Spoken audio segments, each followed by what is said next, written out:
lupus? Or would you know if you had lupus or if someone you loved had lupus?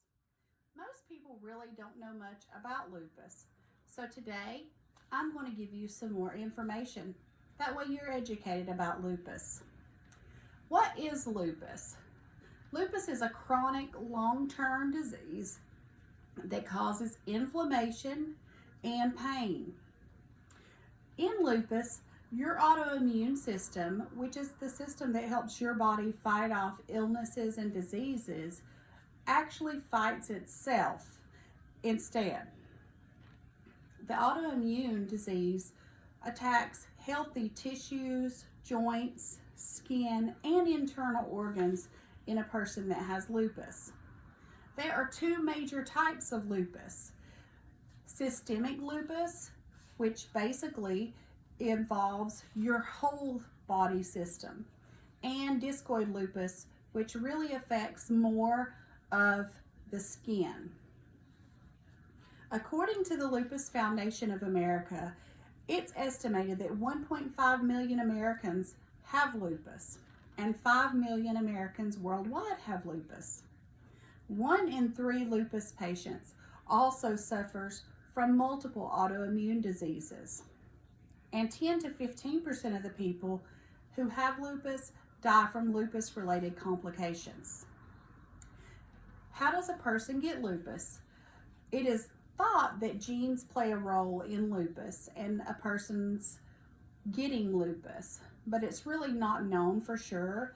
This is something that's speculated among the medical community, but 20% of people who have lupus have a sibling, mother, father, or other family that has lupus.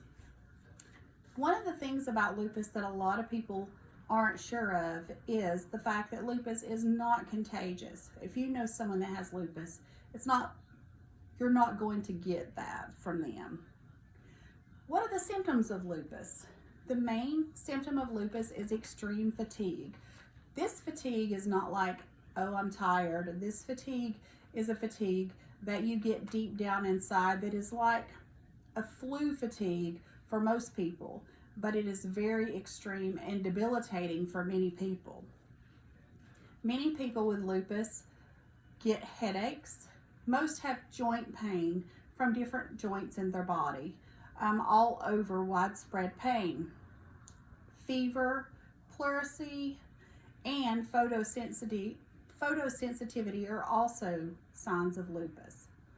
Photosensitivity is really a reaction to light, especially sunlight and ultraviolet light, and a brain fog, which is a problem with remembering things and putting thoughts together.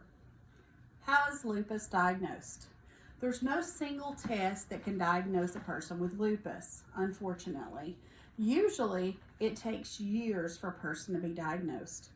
Most people that are diagnosed with lupus are women between the ages of 15 and 45. And whenever you're being tested for lupus, one of the things that they do is check inflammatory markers such as the ANA, which says you have an autoimmune disease, and other blood tests. How is lupus treated? Medications, usually. One of the most prominent medications or group of medications is NSAIDs. Advil, Tylenol, meloxicam, and other medications like that. These medicines don't necessarily cause the lupus to go away, but they actually treat the symptoms of joint pain, and inflammation. Many people with lupus also are on steroids because steroids help bring down your inflammation markers in your body, and that kind of helps your joints to not have as much pain. And immunosuppressants as well as biologics are sometimes used to treat lupus. One of the main medications that helps people with lupus is an anti-malaria drug called hydrochloroquine.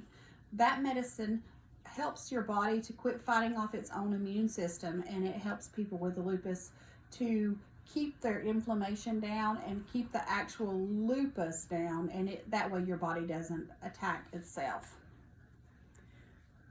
Lupus can attack your joints and your skin, but it also can attack your internal organs. A lot of people with lupus have lupus nephritis, which is where lupus attacks your kidneys. You can also get heart inflammation and inflammation of basically any of your internal organs with lupus. Lupus can be dormant at any time. Some people have severe lupus versus other people have mild forms of lupus, which means that they don't have flares as regularly as others. And flares is when lupus ramps up and your immune system goes into overdrive and really attacks itself and a lot greater than it would regularly. Things that can cause you to have a flare: stress, not getting enough rest and sleep, hormone problems, weather changes, and there's many other things that can actually cause that. And more about lupus. Many people with lupus have crossover diseases, which means most people have other autoimmune disorders as well.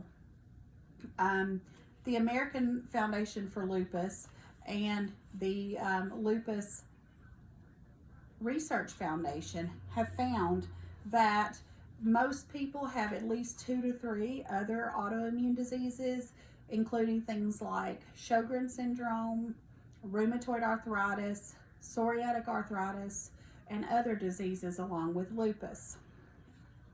A little tidbit of information on my end. I have lupus. I also have Sjogren's syndrome, which is another autoimmune disease, and rheumatoid arthritis. I'm 46.